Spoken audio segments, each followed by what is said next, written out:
Sounds like I'm doing a whole lot. Well, I appreciate all of y'all coming out today, and I'm hoping to get more into the weeds now. We've heard about the big picture. We advance to the first slide, please, so I kind of know where I'm at, because I didn't do like Mr. Gibbs, my mentor, and bring myself a copy of this. What I want to start out with is what we need to do for best practices, because for years in corrections and in many parts of our society, we operate on gut feeling. We operate on anecdotal. Will it work for me? Will it work for him? Well, I think this is going to work. So how do we go beyond that to know what really works? And that's where Ms. Powers talked about evidence-based practice and learning about evidence-based practice. What makes evidence-based practice? That's when you do actual studies. You actually look at the numbers, you compare them to control groups, and you figure out, is this program more effective than just doing nothing? Is it making things worse?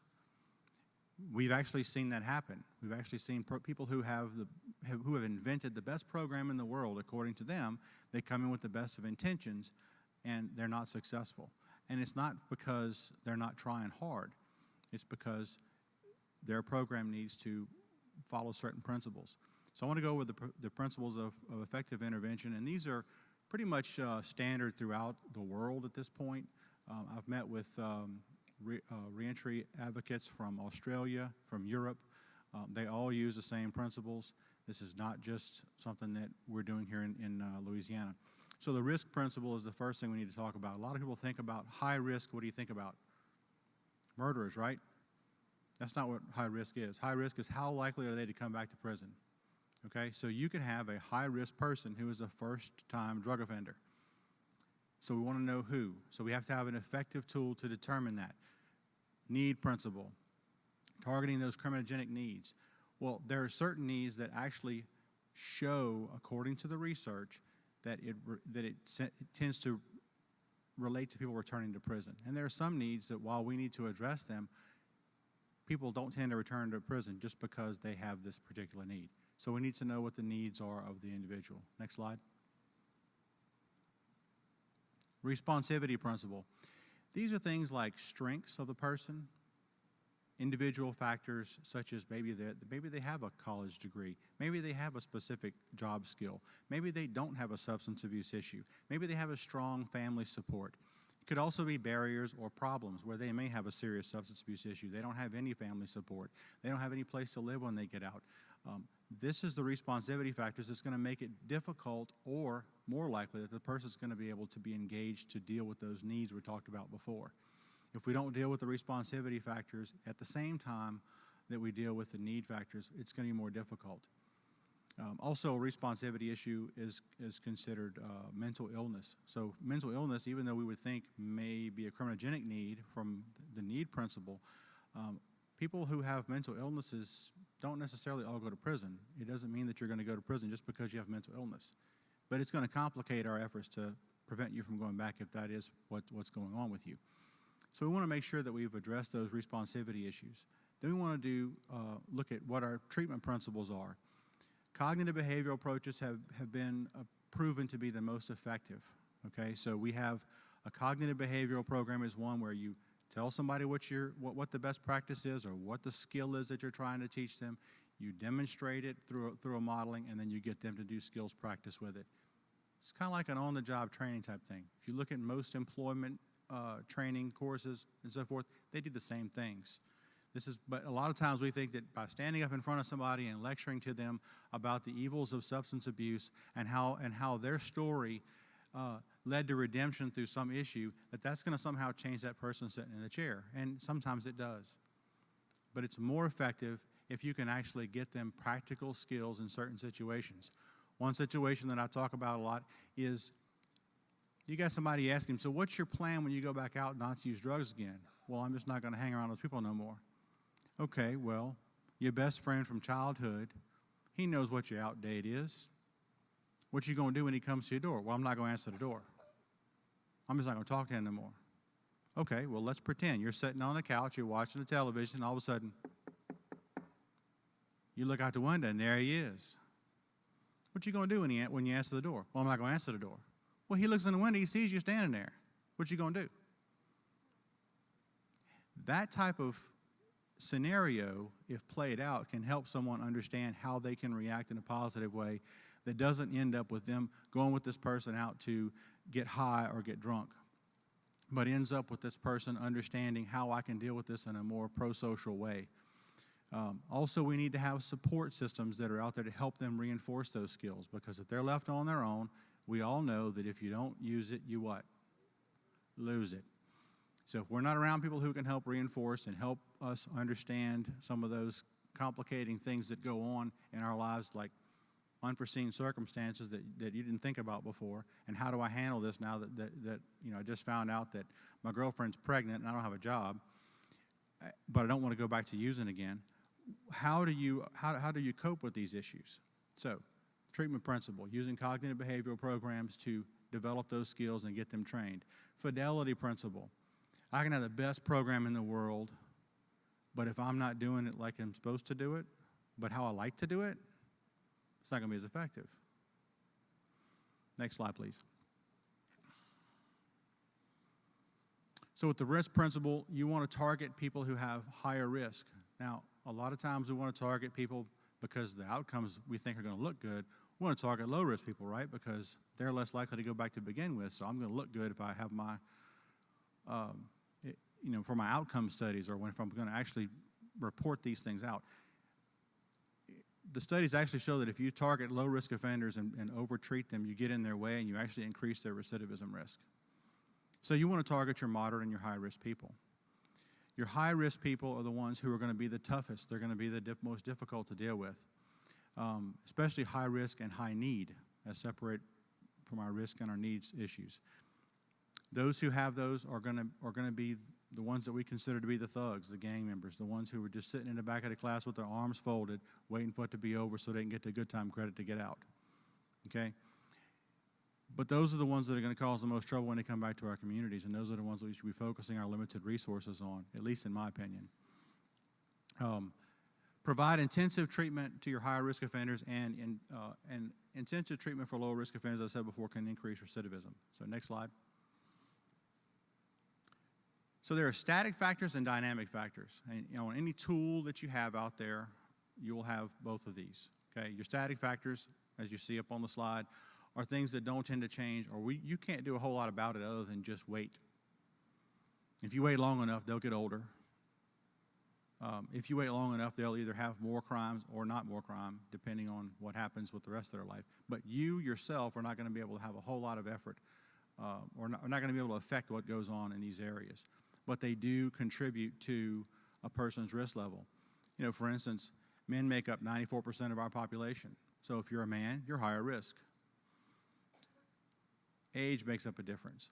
Makes up a factor. The lower your age, the younger you are, the more likely you are to go back to prison again.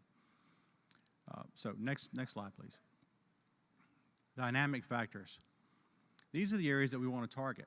And if you look at the first three, you see the word antisocial. People that they're hanging around, how they see themselves, who they identify with, the groups they identify with, whether or not they have remorse, whether or not they, when they're given a problem or a challenge in their life, how do they choose to solve it? I need money. What do I want to do? Do I want to go out and find myself a job? Do I want to go work for my neighbor? Maybe he'll pay me a few dollars. Or do I want to go rob the person down the street? How do I solve the problems of my daily life? If the research has shown that unless we focus on these first, all attempts to deal with the rest of these dynamic factors are going to be less effective. Why do you think that is? Because they ain't listening. And if they are listening, they're just trying to figure out how they can twist this to their own advantage. Substance abuse, family and marital factors. Again, we talked about that support network, okay? If they're going back to, if you have a person who has turned their life around, that you've done wonders with them in a prison environment, but they're going back to a really bad home environment, those stresses are going to affect their outcomes, whether or not you've done the best job you could in a prison environment. Lack of education, unless we get the person the skills that they need to go out and be employable and be competitive in a very competitive job market, especially when they have the strike of a felony conviction against them, it's going to be difficult for them to provide for themselves in a pro-social way. It's going to be difficult for them not to go back into crime. Poor employment history. If you don't have a job history, but you have a felony record, how likely is an employer going to want to stick their neck out and hire you? You don't have a record of working for anybody, or if you do, it's short-term here, there, and yonder. Lack of pro-social leisure activities. And this is, what do I do with my free time? You know, all the research shows that you have to have 70% of a person's time structured, especially when they're high risk, or they're going to get bored, and idle hands do what? Idle hands are the devil's workshop. Idle hands cause you to go and look for trouble when you don't need it. So how do you engage these people? And this is where the faith-based communities are so important. This is where our positive role models are so important. If we're not willing to make ourselves available to this population, to people who are returning to our own communities, and we ostracize them because we don't want them in the church with us, we don't want them around our kids, we don't want them in our neighborhoods, who else do they have to hang around but the criminals that put them there or taught them how to go to prison to begin with? Next slide, please. So non-criminogenic needs, and these are things that you may see people want to deal with a lot. They want to focus on these things like, well, they did this because they have low self-esteem. They did this because they just didn't have any, they just didn't know how to be a parent, so they got into trouble by neglecting their kids. You know, medical mental health needs, victimization issues, learning disabilities, okay? These are things that are going to cause it to be more difficult for you to engage those other needs that we talked about that we have to deal with, but by themselves, they don't indicate that the person's going to go back to prison. So if you're going to focus your resources on a program, you want to focus on the criminogenic needs as opposed to the non-criminogenic needs first, and then look at how can we deal with some of these other issues the person may have. But you need to know about them, so your assessment or your case plan dealing with them should include them. Next slide. And again, I talked about this already. Not only is it something that you want to know because it may represent one of those responsivity barriers, but it's also the humane thing to do. As Mr. Gibbs drummed in my brain, you know, we got to make sure that we continue to see that each of these people that we deal with is not a number; they're a person. They're a brother, a sister, a son, a parent. And we have to focus on that every time. So when we're looking at this stuff, we don't want to create programs that are one size fits all. We don't want to have a program that's going to deal with numbers. We want to have a program that's going to focus on people. Next slide.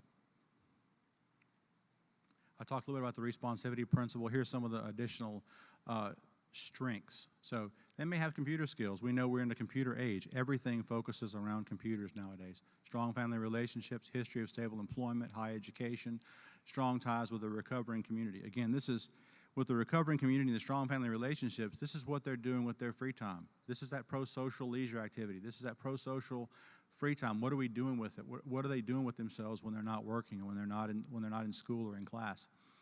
Next slide. And again, we talked about these a little bit. You want to know anxiety level, if they have attention deficit issues, ability to concentrate. What is their motivation level? A lot of them, for whatever reason, it could be just a sense of hopelessness that they've tried this in the past and it didn't work, to a sense of not knowing what to expect, to just a resistance to want to change because they're very happy where they are in their life, even though it's not working for them. So motivation is a big factor. Reading level and language. Next slide.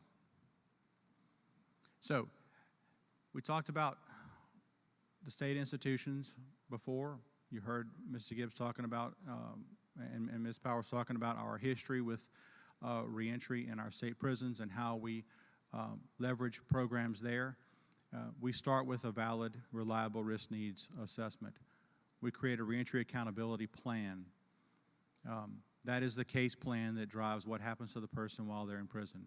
We then leverage appropriate placement into services, and that may be that a person doesn't go into a program for some time because they have a long sentence, because we're going to prioritize those people who are going to be coming back to the community first into our programs. We want to make sure that that their needs are addressed as best we can, and we're going to review the case plan annually. Same thing would happen in the community. The same thing happens with probation and parole. They start with a risk needs assessment. They develop a case plan. They look to see what are the needs of this person and how can we address them, and what's our first need, our second need, our third need, et cetera. What's the biggest priority? Review and revise those on an ongoing basis, usually annually, sometimes more often than that. Whenever you have someone that's in a program, you want to reassess them at the end of the cycle. So before we have someone releasing, we want to look at them again and see, where are we in this case plan? Where are we in addressing those needs that we set out to address to begin with? Where are we in preventing this person from coming back to prison? What things have we brought to bear? Did we just knee-jerk reaction, arrest them and put them back because we felt that would be the safest thing for the community? Or did we actually try some other interventions on the way? And then we create that informed reentry reintegration plan for those that are leaving the prison setting and going back into the community, whether it be a full-term release, which is somebody who will not be followed by probation and parole when they get out, or someone who would then be handed off to probation and parole to follow whenever they do get out. Having a measured process like this leads to measured responses that are evidence-based, that decrease recidivism and ensure public safety and are cost-effective. Next slide. So what have we done in our state institutions? You heard about Corrections Organized for Reentry. That was Secretary Staller's initial foray for us into organized reentry. Prior to that, we had education programs and vocation programs and some various programs that were reentry before reentry really took off as a thing. But then we really got organized, and over time we've standardized those programs. We developed a philosophy that reentry begins at intake, whether it begins at probation or whether it begins in the institution. We developed programs to address education, vocational needs. Faith-based involvement is a huge piece of an experience in the institutions and incarceration, because it teaches the person not only positive characteristics to deal with how to think pro-socially, but also engages them in a community that will help reinforce the pro-social skills that we're trying to develop in them. And then therapeutic programming. We want to do systematic reintegration. And what I mean by that is we need to be able to continue what happens in the prison when they get outside. The research shows that community-based programs are twice as effective as institutional-based programs, whether it's in a hospital or a prison as the institution or in the community. And why do you think that is? Because when they're in an institution, they're in a fishbowl. When they're in the community, they're in the ocean. There are sharks in the ocean. There's no sharks in the fishbowl. Well, we hope not. So my point is, when they go back to the community, they're going to have those stresses, those issues that are going to complicate things. When they're in a prison or they're in a hospital, they're being told when to get up, when to get dressed, when to eat, where to go. Their day is pretty regimented and pretty structured. They may have some stressors, but they don't have near the stressors that most people have when they go out into the community, of where they're going to live, where they're going to sleep, how they're going to pay the bills, how they're going to stay sober, who they're going to be hanging around. Somebody's calling me because I owe them money. Somebody's calling because I need to go, deal with this issue over here. That you don't have that level of stress in a prison setting or a hospital setting. So we want to make sure that we've made that reintegration to the outside, but we also need to make sure that our community understands that there is a huge need for that buy-in. And how do we organize that? Because they may have specific needs that we don't even know about. We have people discharging all over the state. We have prisons in Homer, Louisiana, for example, on the Arkansas border, that are discharging people to New Orleans. How do they know what needs to go on that far away? We have to have community engagement. We have to have organized response so that we know who to hand them off to. How do we have systematic integration if we don't have our community organized to let us know what's out there? Next slide. So we talked before about half of our population being in local jails. We talked about the fact that we've tried to create a strategic plan for regional reentry where we establish hubs throughout the state. You can see the different colors or the different regions that are served by each one of our intended regional programs. We also talked earlier about the Government Efficiencies Management Project, that to become more efficient, and the investment that the state has made in reentry. This will allow us to actually complete our 11 strategic locations in our 9 regions. within the next year. So when you hear about all the stuff I'm doing, that really is a lot of stuff because we're going really fast. But these will provide hubs or access points for people who are coming out of our local jails for our community, because they're going to serve that region. So you know that if, for instance, we just started one in Lafayette region. I see Rob Reardon was here. We started one in Lafayette. So all that purple region is going to be served by them. So if there's somebody who's in a local jail, and 2/3 of our releases are coming out of local jails annually, chances are they're going to be coming through that program before they get out. We're going to miss some, but we're going to try and get as many as we can through those programs. That gives you a point to connect with them. That also gives our state prisons a point to connect with, to find out, well, what's available in this area, because they're coming back to this area. How do I connect with it? They're going to serve about 600 people at least annually. Go to the next slide, please. I think I have that on the next slide. Right. We have 600 offenders per year. See that at the bottom? We have offenders who are serving time in over 100 local jails. So it's going to be very difficult for us to leverage programs in each one of those jails, which is one of the reasons why we created the regional hub idea.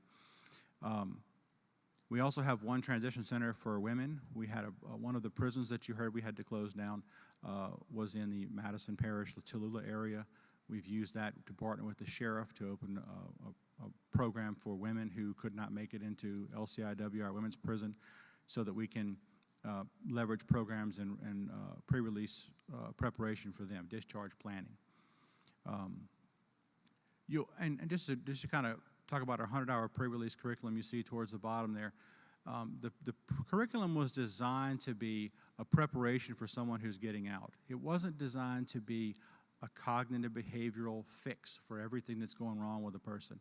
It's designed to be a way for us to look at and assess and provide some basic skills, particularly for our low-risk people who don't need a lot of intervention, but just need 2 forms of ID, some help with where they're going to be living and working when they get out, and some basic stuff that gives them an idea of what they need to address when they go back out in the community. So the 100-hour pre-release program is good for what it is, but we're hoping to bring more programming, and you'll hear about that in a minute, to those who are in our local jails that will get to those cognitive behavioral needs that they have as far as their identity, as well as their education and vocational training needs. So we want to make sure that, next slide, please. Yeah, it's talking about our curriculum. So I talked about the standardized program. There's also some individualized case planning, much like the reentry accountability plan we heard me talk about a few seconds ago, where we talk about residence planning, employment planning, community referrals, connections to the community. Again, these programs are going to be 60, 90 days in duration. You're not going to get a whole lot of effort or a whole lot of programming put in that small period of time. So what we need to do is basically do a good, thorough assessment, give them some basic skills and ideas, and then hand them off to the community and to probation and parole for the next step. One of the primary deliverables of the programs, though, is the 2 forms of identity. We can provide them with state IDs. If we can get the birth certificate and Social Security card in time, we can provide them with replacement Social Security cards. We do have complications in certain areas because of our relationship with those organizations, but we're working through those on an individual basis. But that's very important because the person's not going to be able to get an apartment or be able to apply for a job unless they have these basic skills. You heard the U.S. attorneys talking about TWIC cards before. We provide TWIC information, but because you have to go to a site in the community and pay for a TWIC card, we can't start a lot of that process beforehand. All we can do is tell them, you're likely going to get denied because you have a felony conviction. There is an appeal process.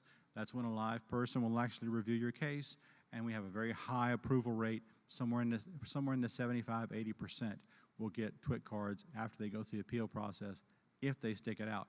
Many of them, because they don't know what to do, stop as soon as they get their denial and say, oh, can't get it. So moving on to the next slide, please. Data reporting centers. You heard Ms. Powers talking about data reporting centers. You know, again,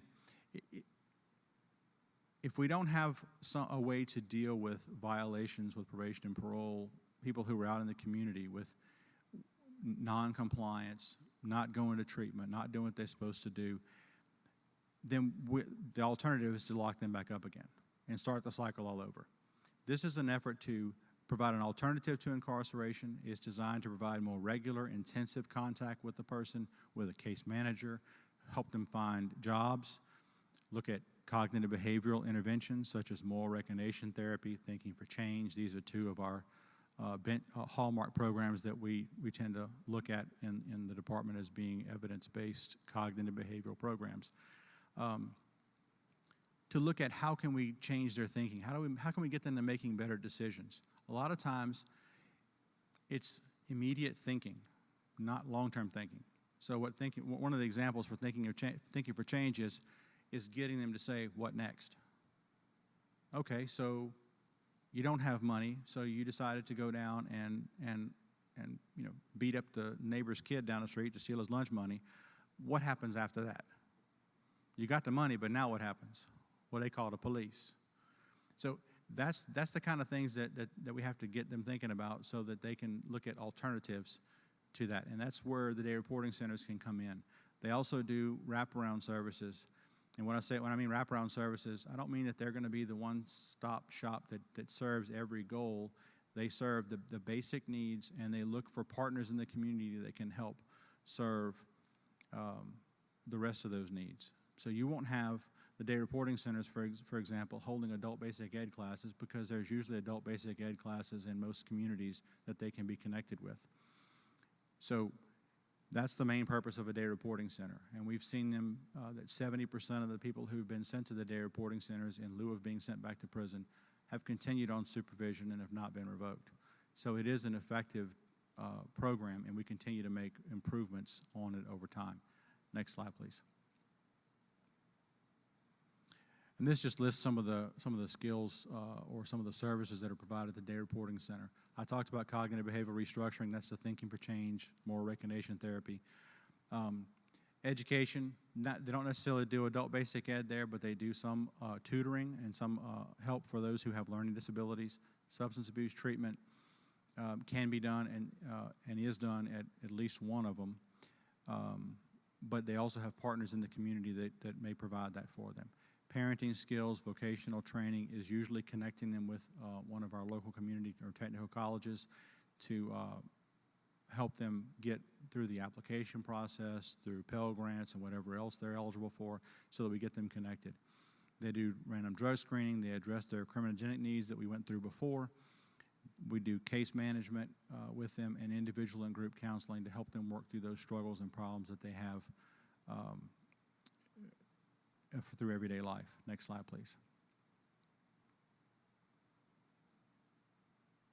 Now, I talked about needing to leverage more programs in our local jails in order to reach more of our population that are in local jails with programs that are going to be more than just we're getting you ready to leave prison and go back in the community. How do we connect you with the community?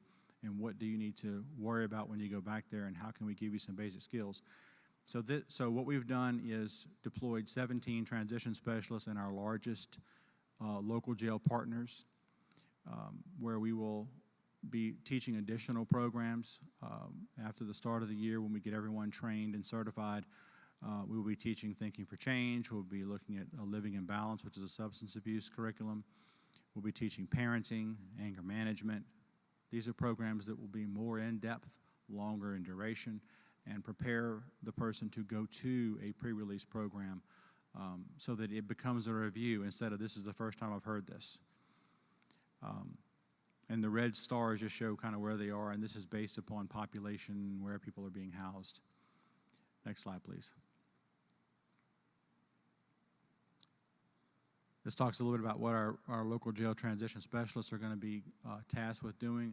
The LARNA is our risk needs assessment, and the TCU drug screen is just what I just said. It's a drug screen assessment that basically gives us an idea of the person's addiction or need for substance abuse services. There's going to be a mental health screen, identify any veterans that we may have, moving people into transitional work programs in a timely fashion, and then routing to them to pre-release programs in our regional hubs. We also want to provide them with those certified treatment and rehabilitative programs I mentioned before. That's what we call all of our standardized programs, CTRP, certified treatment and rehabilitative programs. We want to also coordinate with our other programs in the state. So if we have a person that needs anger management, but anger management isn't taught at this particular jail, we may work a swap where he goes to the jail where there is an anger management program, for example. So that's the kind of things we want to work towards with this group. Next slide. This is a little basic information on the Division of Probation and Parole. You've heard a lot mentioned about that before. 70,000 people under supervision. Each district has a community resource coordinator. That is your point of contact with the district. If you are an outside provider, that's the person that you would want to contact to say, hey, look, we have this service. We'd like to connect with your population. How do we do that? And they kind of connect you and make sure that the officers understand the resources that are out there. They also provide a very important function for us because in our 21 districts, they're the boots on the ground that see the help wanted signs. They're the boots on the ground that get those phone calls or know about those community resources that we don't know about in the state prisons or in the local jails. So we depend on probation and parole to help us keep abreast of what's going on in the community. And they should be an integral part of anything that goes on with regard to the reentry efforts in the state, especially in the community.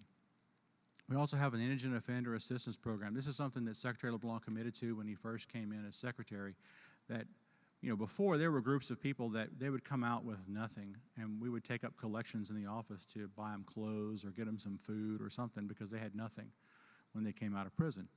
And this provides us with a little bit of money, not a lot, just a little bit, to help those who really have emergency needs. Maybe refill a prescription for them so they can stay on their medication until they get to see the psychiatrist. Maybe helping them get that basic, clothing that they need in order just to be able to not go naked the next day, or maybe put them with a couple of days or maybe even a week or two of housing so that they can, have a place to live and a roof over their heads until they can find something more stable. And they also provide orientation opportunities. And what I mean by that is that the probation and parole districts connect with local jails and our state prisons and go in and talk to people who are still incarcerated about what to expect when they come out. We've actually created a video where all the conditions of supervision are explained in detail, and questions are asked of the presenters by a Toastmasters group that was in Dixon Correctional Institute at the time. And I believe we're revamping that one because there's been some changes to the parole conditions. But this is to try and make sure that we provide every opportunity we can to get the word out about the fact that just because you missed an appointment or you missed 2 months of supervision fees does not mean that the next time you see your officer, he's going to pull out the silver bracelets and put them on you. It means that you need to make sure you get in touch with him because he's your resource that keeps you out of jail.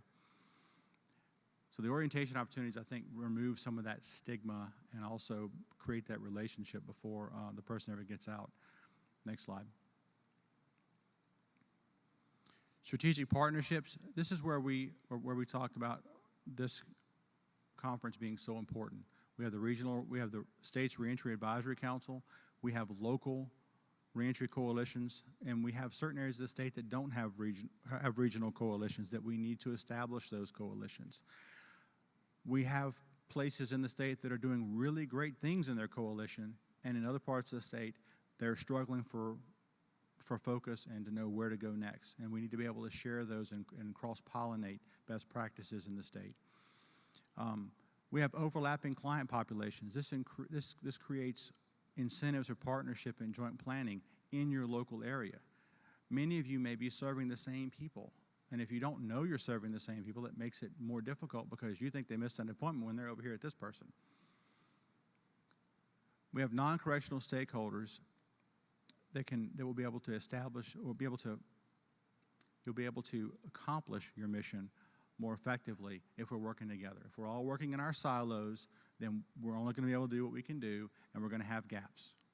And you're going to, a big example I use a lot of times is transportation.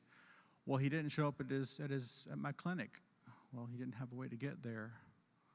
So if we don't look at the gaps, then we're going to have problems serving the population. So how do we serve them, and how do we network with each other to share resources so that we can fill those gaps? That's where our coalitions come in. That's the purpose for the coalition, is to look at those areas where we have strengths in our community and we have weaknesses, and how do we address them, and who can we go to help us fill those funding gaps or those resource gaps. Next slide. This is a very busy slide about the Reentry Advisory Council. I heard there was some more information about it in your program, so I'm not going to go into a whole lot of it. This just kind of gives the bullet points of what the Advisory Council was tasked with, and I've mentioned a lot of that, is to organize and help improve collaboration between governmental and private organizations around the issue of reentry, to review what we do have and to look for areas that we can improve as a state, whether it be sentencing reform, whether it be policy reform, whether it be just education or collaboration. Next slide. These are the reentry coalitions that I know about. If you know more, please let me know, because I'm now kind of out of the field now, so I don't have the boots on the ground look anymore. I know about these. There may be additional coalitions that I'm not aware of. There were previous coalitions in Alexandria, Lake Charles, Lafayette, New Iberia. That's where we need to be looking to not only revitalize and to strengthen the communities that the coalitions that we do have, but also to make sure that we help seed those areas that don't have them but do need them, particularly our rural areas of the state where there's a great need for that. Next slide. This Department of Corrections has federal and state partnerships with numerous organizations. We're partnered with the Veterans Administration, Social Security Administration to provide disability applications prior to release, replacement Social Security cards. We have an agreement with the Office of Motor Vehicles to provide state IDs. And we have memorandums of understanding with every human service district and Office of Behavioral Health throughout the state to work on continuity of care. In fact, our department just received the Bureau of Justice Assistance Co-Occurring Disorders Treatment Grant this year to examine continuity of care issues of people returning to the Baton Rouge and New Orleans areas, to improve continuity of care, to improve continuity of services, because as you know, we've had a changing healthcare system in Louisiana the past few years.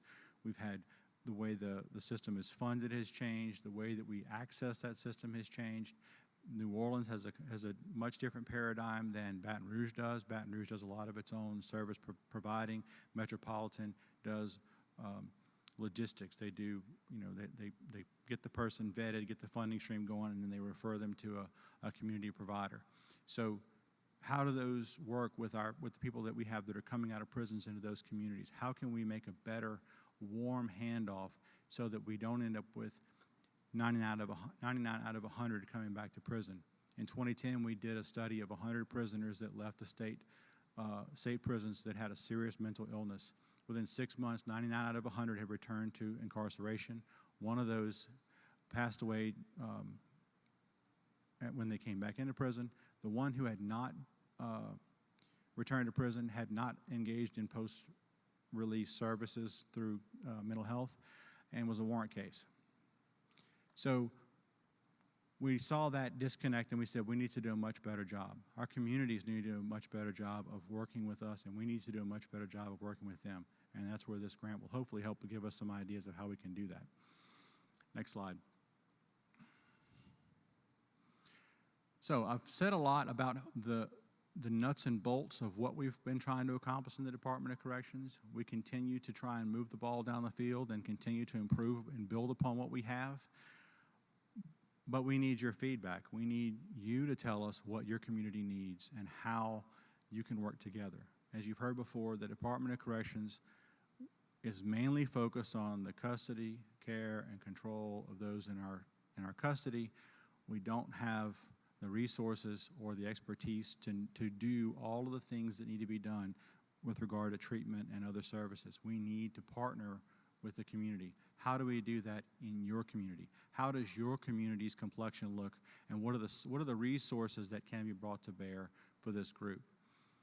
And what kind of education do we need to do in your community to reduce resistance and increase collaboration? Because, I mean, I've heard it for years. I'd rather use my limited slots on people who haven't broken the law.